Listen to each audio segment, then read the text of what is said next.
At the end of your life, what will be your legacy? What will you leave behind for future generations? For the world, join the World Messenger, Izabela Lundberg, each week as she brings you a new distinguished guest from the business, sports, or entertainment world to share their success, their struggles, and their lessons. They will share their insights into current hot topics that affect everyone. Izabela facilitates an intimate, vulnerable environment to find the true value of humanity and real leadership.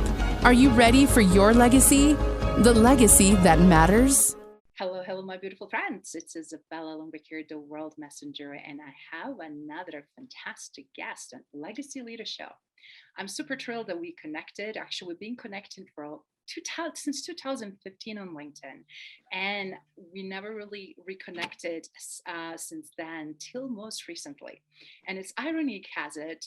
Passion for legacy leadership, and what my guest is currently doing and been doing in the last few years brought us by fate back together. And I'm super jazzed and excited to introduce you to Dr. Stephen Hobbs, who is joining us right now from Calgary, Alberta in Canada. He is obviously phenomenally accomplished in what he does. He's also found your Eco Legacy projects, where he can help you to find what those projects are that feed your legacy, discovering your legacy, and also living your legacy through your professional outlets. So without further ado, let's hear from Stephen. Stephen, how are you? Pleasure having you here. Oh, thank you. I'm looking forward to it, and everything is great. And just to let you know, I brushed my teeth before the Zoom call.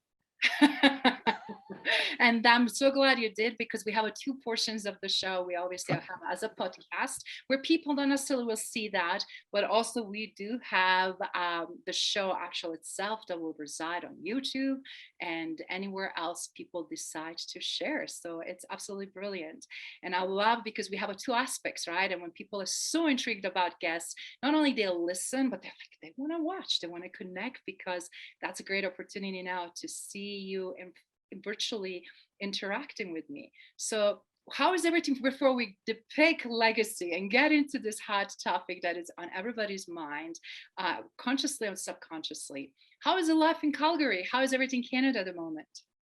Everything is wonderful here. Where I actually sit, I can look out the window and I can see the top of the Rocky Mountains, and the snow has just started to creep on to the tops. So I know where we're headed. We're headed into the deep fall and early winter, and that's okay. It's just part of living in Canada. So it's a beautiful place I live in. Yes, indeed, you do. A gorgeous nature, gorgeous mountain ranges, and you're right. Snow may be too early for some of us. I'm here in beautiful Colorado mountains, if you're familiar with Vail, Colorado, or Summit County, and is beautiful, majestic fall, great, beautiful temperature. But the beauty is like taking what we have, right, and then make it even better. So with that in mind, obviously you had an interesting journey. You accomplished so much. Of course, you're a speaker and being involved in so many different things. Also, you focus in some of the interesting work through your doctorate and whatnot. So do you mind sharing a little bit with our audience, before you even touch the legacy, what was your journey like that brought you there? And then we can deep dive what happens after that. Oh, wow. Well, I'll share the following. The last count, I had done 37 careers. So I've moved around a little bit. I've worked all around the world. The only continent I haven't been to is Antarctica. I've worked on all the other 6. I've enjoyed life immensely, but there's 2 aspects of my life I just like to share here, because I think it'll give a sense of why I'm where I am. Okay, the first one is, I started out when I was about 13 as a summer camp counselor. And I was learning about leadership at that point in time, because I was going to take care of a group of youngsters. And I was 13 and they were 12. Okay. Now, the reason that that's important is that I'm 6'7". So my size, I was about 6'5" at the time. So they just thought I was just this tall young guy who's going to play with them, and we played. But I was having more fun probably than they were. But in there is the sense of recreation. So that has been a thread through my life. The second thing I'd like to share is in 1987, I was in Uganda in Africa, and I was driving along the road, and if a pile of rocks are sitting in the middle of the road during the day and there's soldiers around, you come to a stop because it's a stop block, road block kind of idea. And the soldier walked up and took the Kalashnikov machine gun and pointed it through the window and touched the tip of my nose and started to ask questions. So my driver was answering it, and I was looking at my driver, I was looking at the soldier, I was looking at the gun, and then the gun started to wobble a little. And so I pushed it away, it came back and wobbled a bit more. But I could also hear this laughter, and it was the other soldiers laughing at this situation. And again, I pushed the machine gun away, again it wobbled, pushed, wobbled. So for about 3 minutes, and then the soldier said, okay, leave. And off we went. And as we were driving away, I asked my driver, because I was looking through the passenger window, I said, how old was that soldier? And he said, well, I would say she's about 15. So there's this young woman that I met in her workplace and had a machine gun, and it was so heavy, that's why it was wobbling. The laughter is because the other soldiers noticed it, because she's trying to save face, do what she's supposed to do. So all this happened in 3 minutes. And what that led me to understand was the following. She was my 3-minute mentor. And I said to myself, I made a commitment that I would do whatever I could so that no young person would ever have to pick up a machine gun and point it at someone. And I've done what I can for the rest of my life to follow through on that commitment.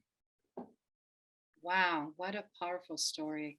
And reason for me, this rings so intimately close as genocide torture war trauma survivor from Balkans War and someone who dedicates decades of work of rehabilitating survivors from similar human atrocities, but also working on prevention and seeing, unfortunately, so much of youth being forced into army or military to support these atrocities and recruited with no other choice. It is heartbreaking. And I just have to, first of all, say kudos for things you do, and then commitment that you continue to have for all of the decades of your life. Thank you. Absolutely. But it's so beautiful also what I'm hearing you saying, how it's easy to, when we have a right mindset, to look at what we're learning, right? And from who we're learning. And the mentor can be anyone if we chose to focus on that learning experience. And as a result, obviously, you became phenomenal mentor and coach and leader for others. So what is the second story? I'm so intrigued now to hear, what is that second story you want to tell us? Well, it was actually the soldier story, because the first one was spending time at 13, starting to learn about leadership. So the two stories sort of blend together, but it sort of led out into the development, and most people will get the website. So I'll share a continuation of this, which is Wealth Movement, WELLTH. And it stands for well-being and well-living to the nth degree. And the movement, not only the physical movement that goes with that, but also, can you get involved with a movement on a social, cultural, on a bigger level, and to be able to offer something for the world with the planet from the whole. And that links a little bit, I think, to the story of legacy and leadership that we're going to have a chat about. So Wealth Movement is committed. My business is committed to that. That is brilliant. And one of the things I wanted to focus now on the part of the story of the leadership. It's interesting, when we're young, a lot of concepts we didn't know even existed way before World Wide Web, right?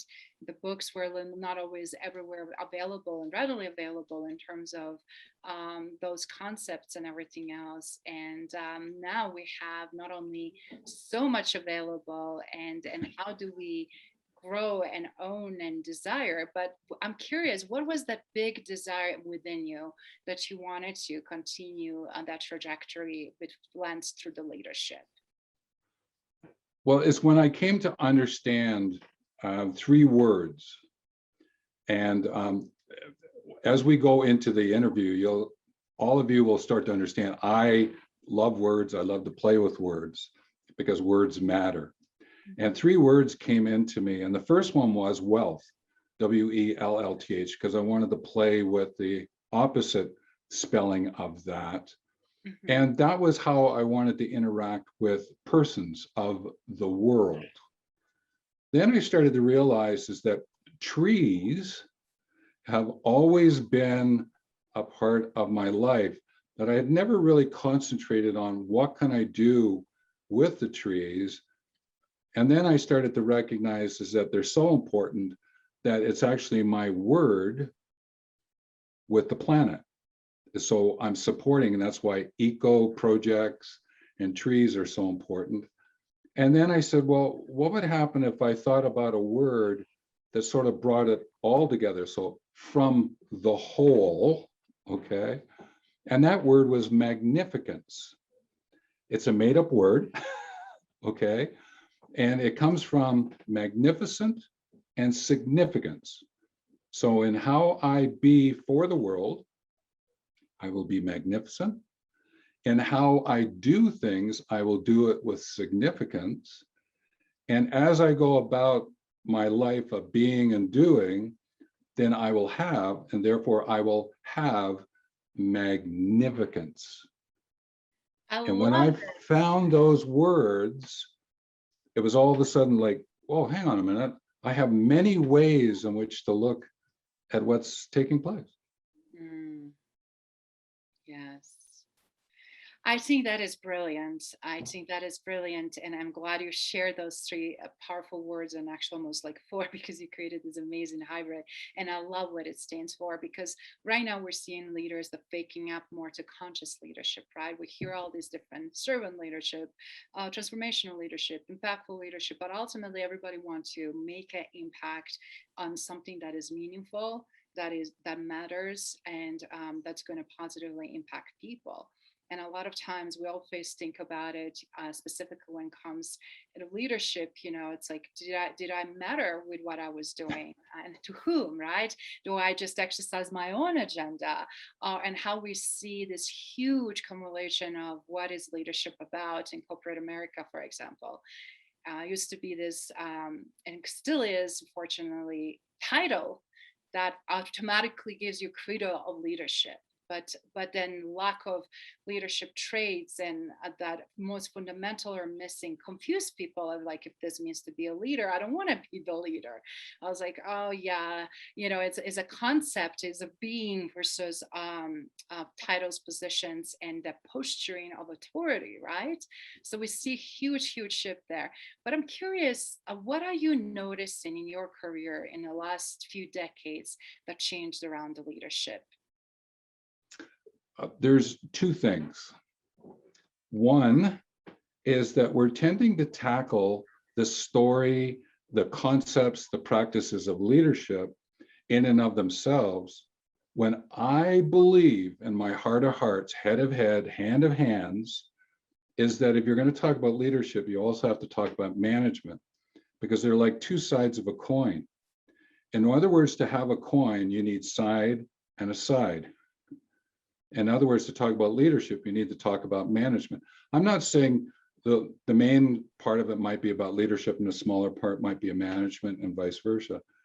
But if you don't bring the two terms together, then I think we do a disservice to leadership as we would do a disservice to management. So I'm always encouraging those that I interact with, the courses that I do, I touch on both because it's two sides of a coin. The other thing is they're like two ends of a stick.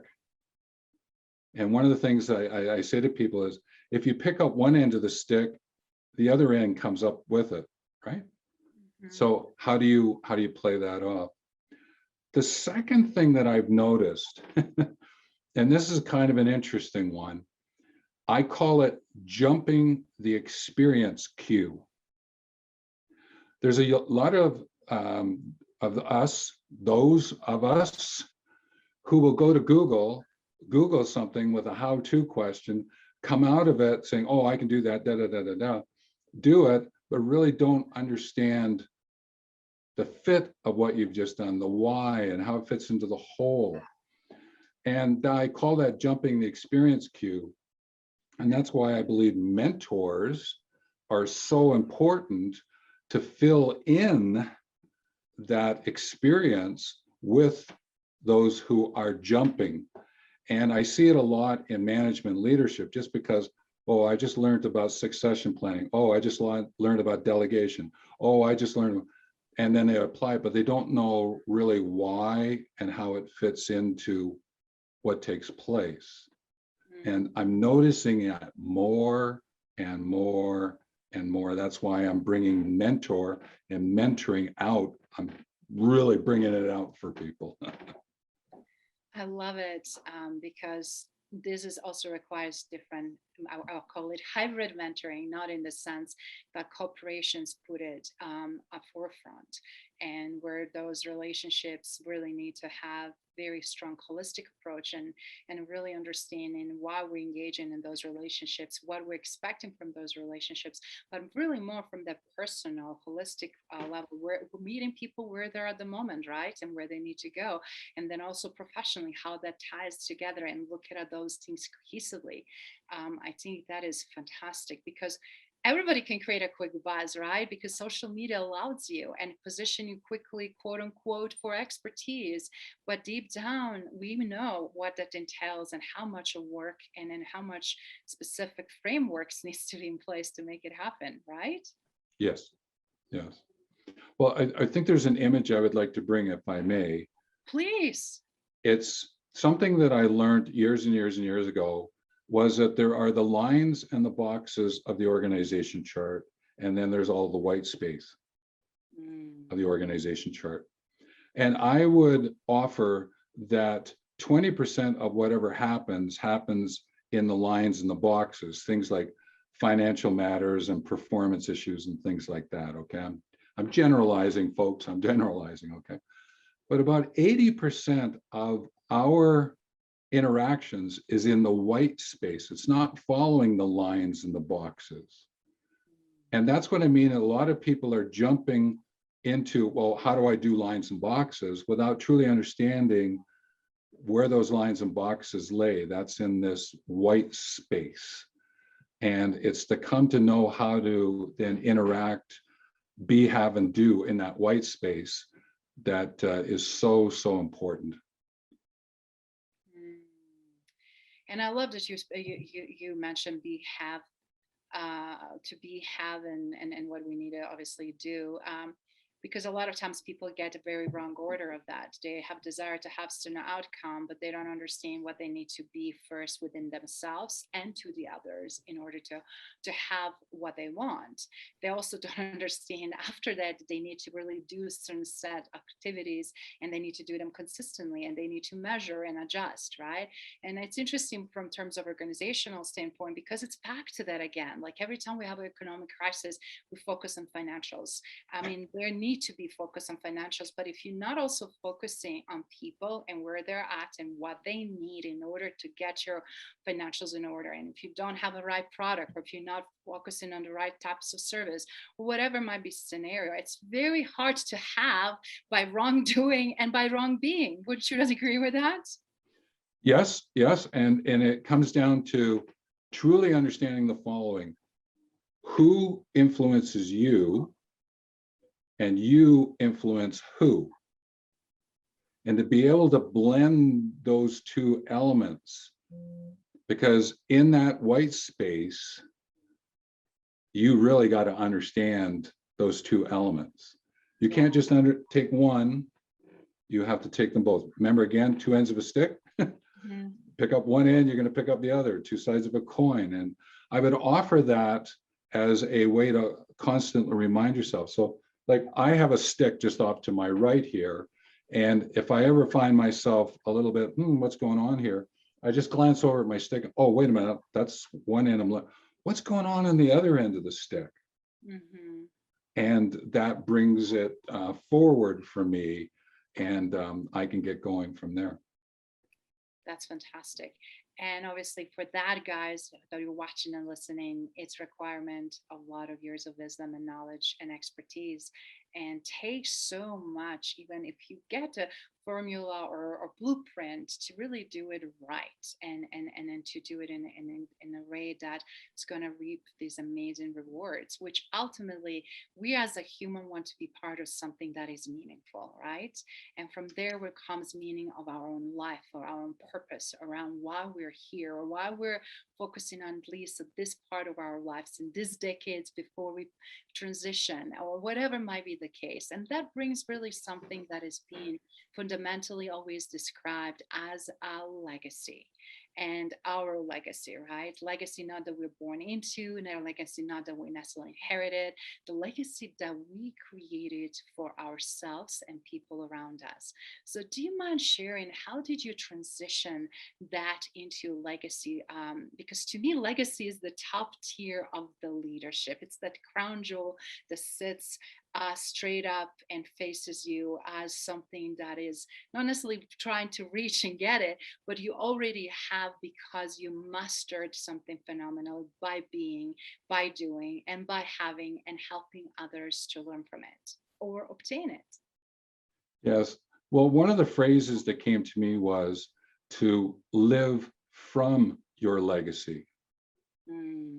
So with intention, legacy intention is to understand enough about the future that you, in a sense, can lasso it and bring that imagery, that formless, that intention into your life, so you can actually start to live it. And then I added to it, which was to live from the legacy you decide to leave. And then that sort of gave me a sense of, okay, then I have my intention is what would I like it to leave? And that's where I came up with the 5 legacy branches. May I share those? Absolutely, I would love to, because that's, I want to hear, compare the notes, but also audience to learn and tap into it. So please. For sure. Well, the first branch is legacy life, and that's how you live your life on a given day. It's about how you use your time, effort, and money as gifts to others so that they can learn something from you. That's your life. It's about the time, effort, and money, the gifting that you do. And I say that different than giving. Yes. Gifting means it comes from the heart. Giving means it comes from the head. That's a way that I look at it. Okay. That's such an important distinction. Thank you. Yes. The next one is the legacy leadership, to some of the things that we're talking about. But in there, I'm noticing is, how do you share your life, what you know, so that it touches the heart of another person? Nelson Mandela said, and I'm paraphrasing here, he says, when you use your words, you touch a person's head. When you use the words of the person, you touch their heart. And leadership is about finding the words of the other person so you can touch their heart, so that you can help them figure out the system that they will live with, from, because of. All right. And that was a really important distinction for me. All right. That words matter, and therefore the words that you use. The third branch is legacy legal. And I think most people go, okay, I have an understanding that wills and living wills and all that, but there's another element to it. It's about what you want to do when you transition from the planet Earth. What happens to your digital footprint? That's an important question today. What happens to your digital footprint? Now, for example, myself, I'm developing everything so I can leave it as a way to continue to raise money for my eco projects. Okay, so I've designed my business that way. But other people, what happens to your Facebook page? What happens to your LinkedIn page? Have you made provisions to take it down, or do you want to leave it up? These are things to think about. And that's just one example under the legacy legal. The fourth one is around legacy literacy. One of the things that I'm encouraging people to understand is what I call the literacy, the wealth springs of your life. And there's about 10 of those that I've identified and work with. And how are you, your life, your leadership, your legal fitting into all of those? And how can you expand to become, in a sense, legacy literate? So you can bring your fullness into what it is that's unfolding. Now, you may not get into every other area equally, but what would happen if you, oh, hang on a minute, I'd like to go play in that for a little bit. I'd like to go play in that for a little bit. So I call it becoming legacy literate. And the last one that I would mention is, again, this is a play on words. It's legacy leverage. It's the word leverage with the first E taken out and O put in. So leverage is about two things. One, it's about love and rage. Leverage, love, and rage. So if you understand love, you can deal with those raging times that you find in your life. And if you're in a bit of rage or whatever, you can remember love. But it also has lover and age. Wow. So how do you, from a legacy point of view, be the lover for the world with the planet from the whole over the time that you're here, over the age of your experience on with the world, you know, on the planet, that kind of thing. So those were the 5 branches. And I use branches. Remember, one of my important words is trees. The 5 branches that form up legacy, and that's how I explain it. So thank you for letting me share that. That was great. Absolutely, of course. But thank you for sharing that, because I just love how beautifully, thoughtfully it encompasses everything, so that we can really look at from so many lenses that we actually need, which I call it holistically, right? Because it's just so many layers to it.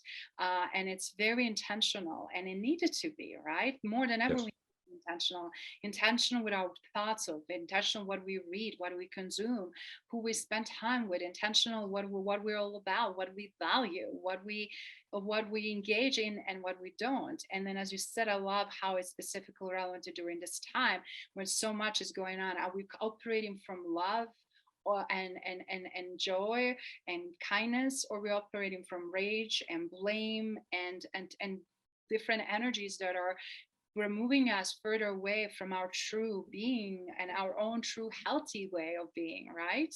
Yes. And contributing to the world, which again, as world messenger, looking message from the world and back to the world that needs to hear it. This is definitely one of those pivotal moments. Guys, I hope you took notes, and we'll definitely make sure that you share those points with us so we can attach it and disseminate it, because those are absolutely one of the most important golden nuggets for anyone who wants to take their leadership seriously.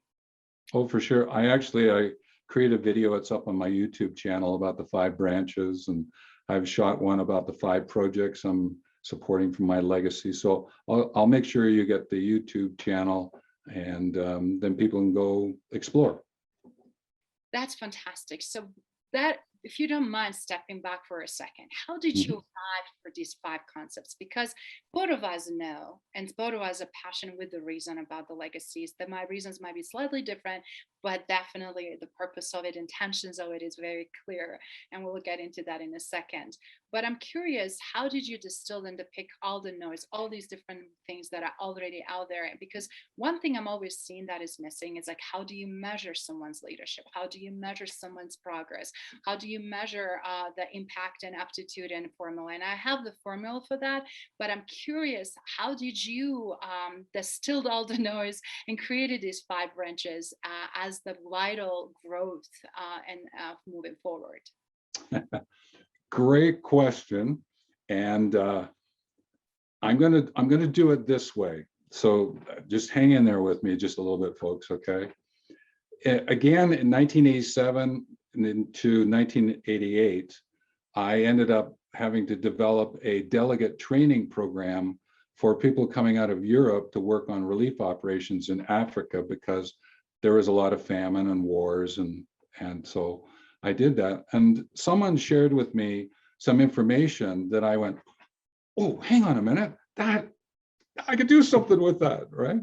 And so I took it, and over the next number of years, I reworked it and reworked it, because one of the things that a gift that was given to me when I went back to university the second time, I've been back to university 4 times, but the second time, okay, there was a course that I went to, and it was called mind mapping.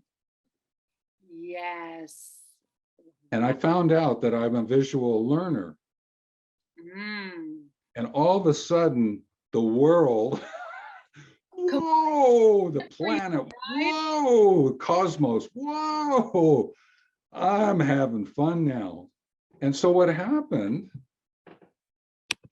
I started to just look at how things come together and layering it up and taking it out. So in a sense, expanding it and extending it and just playing and playing. And I think of play recreation, remember when I started off as a young leader, play and recreation are so close in learning. And therefore, I'll sort of cut this down a little bit because I could go for a little while. I actually did my doctoral thesis on this. And what I did was I said, I want to create a learning framework. I did. It became 10 dimensions, not 3, not 4, not 5, 10 dimensions. And I did it and created the book and the imagery to use virtual reality. That was in 1996. I'm still waiting for virtual reality to catch up to how I want to portray it, right? So that's how I started to bring it all together. And as I move into this element of my life, like I'm into my next 50, all right, legacy became a word that kept surfacing, and I said, okay, I'll grab it. Let's see what I can do with it. So just bringing in mind mapping, words, playing, concentrated effort. That's how it all came together. That is so brilliant. And I loved you share this story. Actually, see, I intuitively knew what to ask because for a lot of creatives, you're spot on. Sometimes, and for me, being strategist, seeing so many moves ahead, looking on all these different options, right? Looking things from different angle, because every move, every choice, every decision, every possibility leads to very different outcome. Some outcome might be similar, some can be enhanced, some of them are going in parallel, and or some of them may shouldn't, whatever might be scenario. But the fact how we think and finding that outlet and way of creatively to look at that open canvas and main mapping way solves some of the most complex problems because it can help us distill that and simplify. And I knew there was an art behind it, obviously not only intelligently and experience, but also distilling how we take these complexities and deliver in such a simple way that everybody can relate to it. And that is to me the mastery. And what you just shared prior was reflection of that mastery, what you master, but what tool you use to get there. And for all the creatives that are listening that are having so many competing thoughts, I will highly encourage you also to look at the mind mapping concepts and do that. And I also love what you mentioned with artificial intelligence. Technology is catching up, but also people are looking for projects that it can do. So do you mind sharing, what do you see how you will be leveraging artificial intelligence and machine learning to really expand on these concepts? Well, one of them is that I actually grabbed a whole bunch of apps about using the artificial intelligence to help me write and to do SEO searches on the internet. So I went and grabbed a bunch of them because I want to just see what's happening. And I mention that because there's a term called artificial augmentation or cognitive augmentation linked to machine learning. And I would actually like to see the following word: cognitive articulation, artificial articulation, and advance it a little bit differently, because the augmentation still gives me a sense of following down a line or changing a line. Articulation means it's like how your hand articulates. There's a lot of ways in which it can evolve. So on a day-to-day basis, with the eco creation projects that I support people in writing their documents to get their funding, we're looking at new green technologies and how is AI fitting into that, VR, AR, for example, how if you want to do tree identification, you can take your phone out now, put it up against the tree, and through AI, it can tell you what kind of tree it is and what's going on. That's really great because it can help young people to learn about the trees. Okay.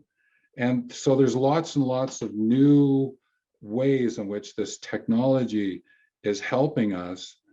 Again, I will go back to the jumping the experience queue comment earlier. It helps with the lines in the boxes, but don't get fooled that the AI helps you with everything in the white space. And that is something I had to go here and here and here and go, yeah, all right. Here's one end of the stick. What's at the other end of the stick? Okay, so. I love it. I love it. So it's beautiful because it's also can be sustainable, right? And I love that you mentioned environment, for example, and something very, very specific, right? And also something that could truly leverage technology, what's already out there, because we need also speed. We need a quality and not jeopardizing with quantity necessarily, but we also need a speed either to market or speed to solution or speed to unfolding something, because we need to sometimes also test things out, right? And yes. Since we've been through a lot of trial and error, and I just love how you again can conceptualize something and then see what's the best framework to implement. And that's the something message for everybody again watching and listening, how important it is to understand what you're passionate about, where your curiosity lies, and then how you pivot the formula, the blueprint or strategy so that fits and it's done and ultimately in the best possible way.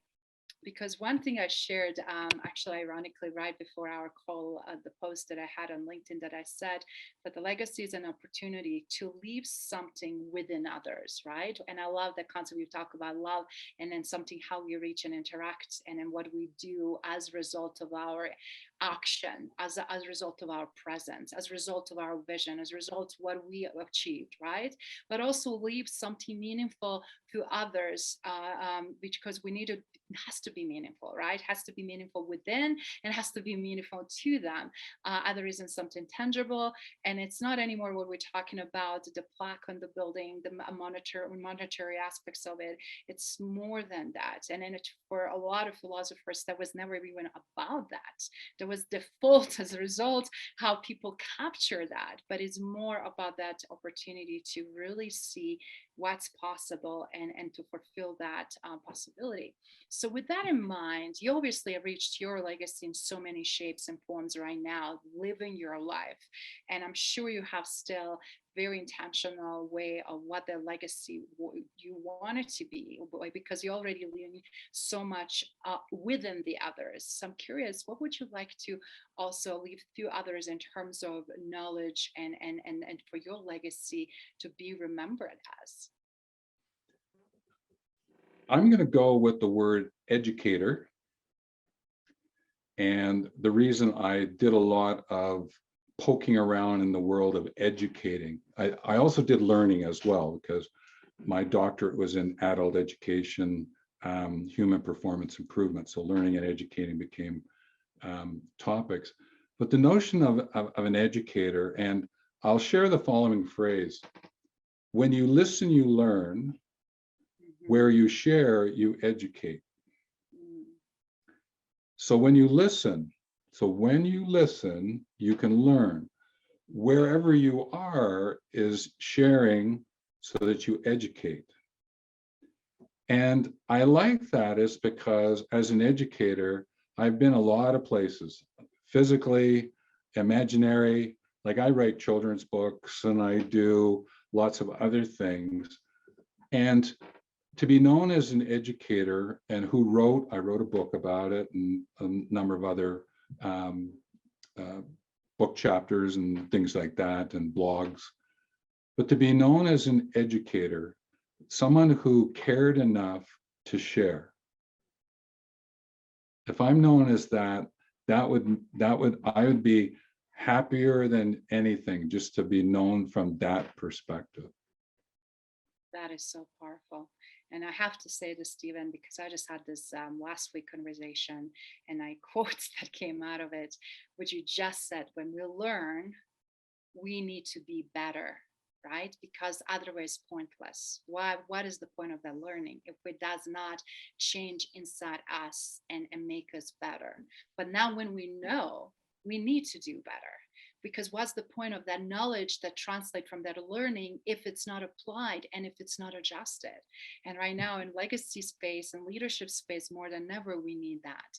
And I love your passion, obviously, as an educator, and your vision, because very few dedicate your life to that. And you did through your research, through your education, through your decades and decades of work and research. And it's not easy, but in the same time, obviously speaks about your commitment to excellence and impact and desire to live meaningful life and Yes.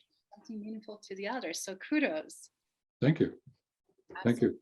And do you mind sharing some of your book titles? I'm so intrigued because I also wanted to start writing children's book. And I love, as a also former educator, once educator, you're always educator, right? But you're also always learner. So I love that that you see both sides of the same coin as a necessary fundamental concept, not only to the leadership, but definitely to the legacy, right? Yes, yes. A couple of the titles are Help Them Help You Manage Lead, which goes back, if you know enough about the them, who you're interacting with, you can get them involved and they'll help you to manage lead. Rather than trying to force a square peg into a round hole, kind of, that kind of metaphor, work with those that you're interacting with. It doesn't matter where you are, whether in a volunteer capacity, charitable, government, doesn't matter. Just help them to help you manage lead. So that was one. Another one was co-create the well-living world.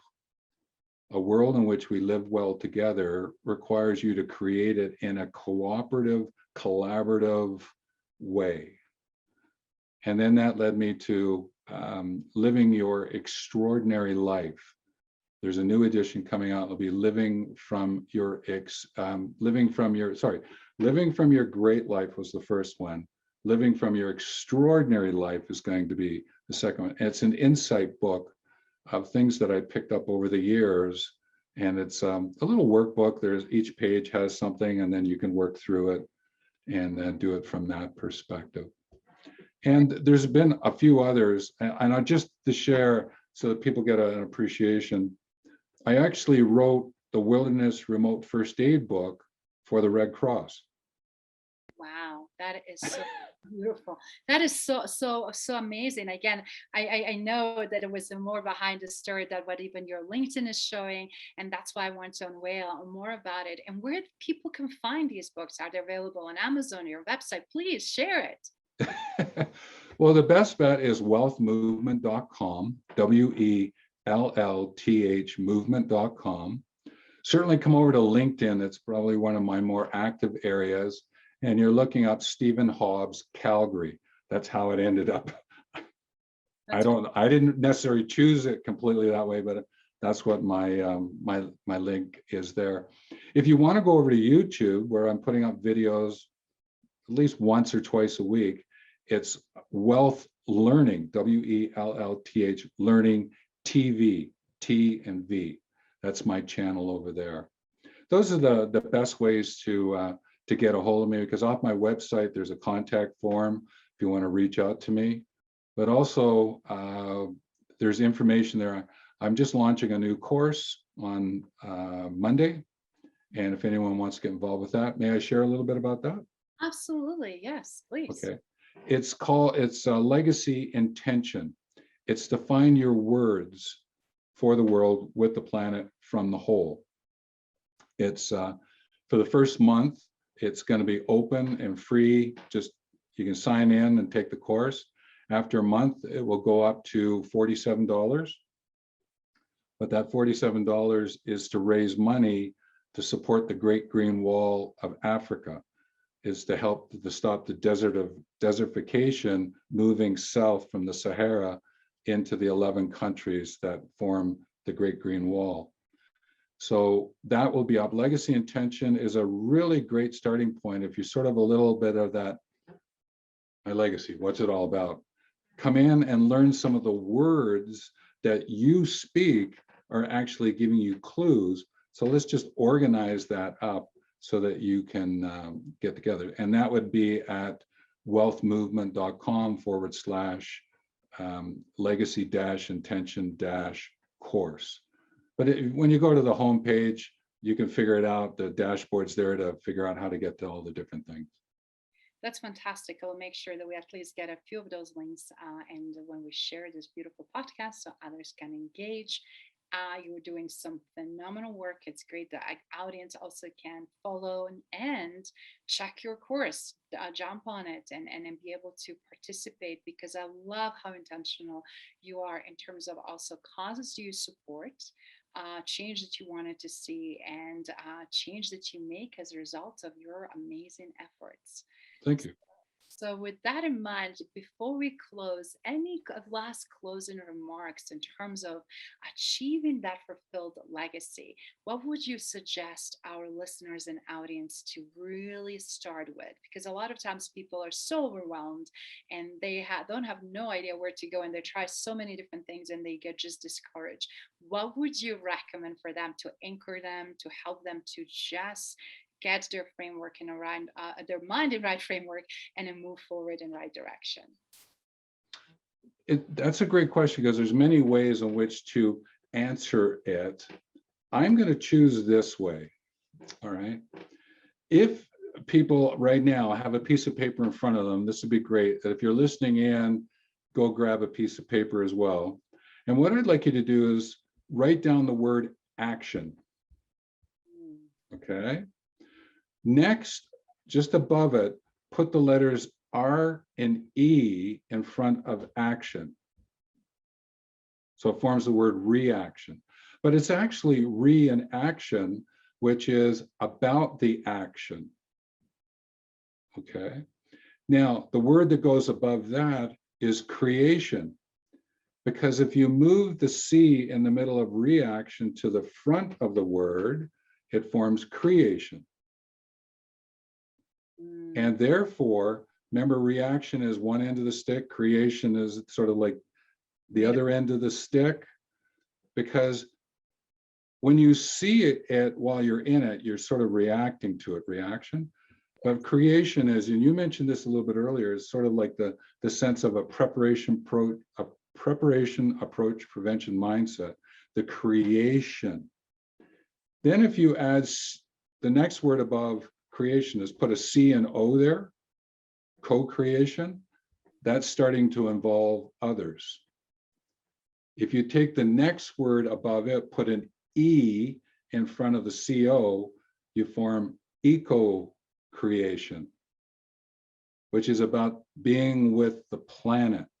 Eco-creation, eco being our home, our place where we live together. And it's a great word to remember when you lead, is to use eco-creation as the basis platform by which to make your decisions, because you really are helping a person to understand what it means to live at home, even in the workplace. That is brilliant. What a great way to close this epic Legacy Leaders show with Dr. Stephen Hobbs, that joined us from Calgary and shared so much golden nuggets and great frameworks and opportunities also to engage, to read, to learn, and participate in the workshops. Stephen, absolute pleasure. Thank you so much for joining us. We look forward to checking down the road again very soon. Where are you up to, and bringing you back. But looking forward to, again, reading all of the phenomenal concepts you just shared about in your books. Well, thank you. Thank you for listening to Legacy Leader Show. If you enjoyed the content and had a positive experience, then please leave us a positive rating. In addition, leave us a positive review whenever you are listening on whatever platform there might be. Make sure your friends and family also know about the benefit and value that we provide and what we have to offer. Cheers.